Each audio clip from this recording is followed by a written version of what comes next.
The UN chief making the case for member states to be ambitious in their formulation of the 3 agreements set to be adopted at the Summit of the Future, described as a pivotal gathering uniting leaders from across the globe to redefine our path towards a brighter future, from creating collaborative guardrails on artificial intelligence, modernizing the international financial architecture, to reforming multilateral institutions towards greater efficacy. Why is this so critical? The Summit of the Future was born out of a cold, hard fact. International challenges are moving faster than our ability to solve them.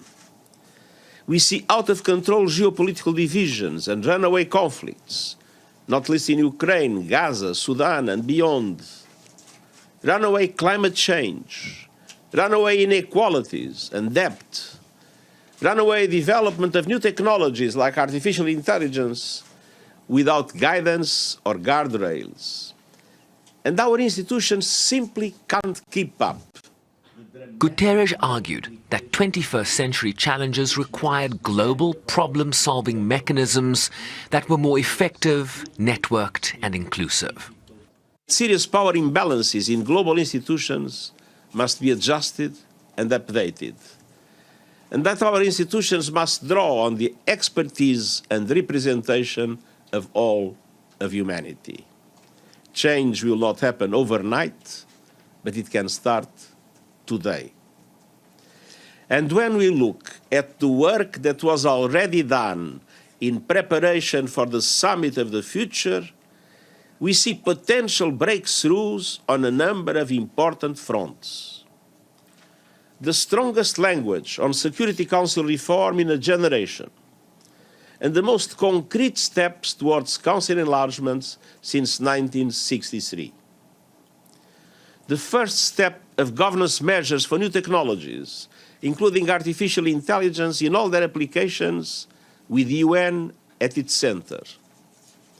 A major advance in the reform of the international financial architecture, with the most significant language yet strengthening the role of developing countries. And while the issue of reform is a central theme to the summit, questions about the power imbalances that would remain, particularly around the continued existence of the veto for just 5 members in the UN Security Council, that appears to be going nowhere fast. If you think that I like vetoes, obviously I don't. If you think that I'm convinced that it will be possible to abolish the veto, I would be lying to you.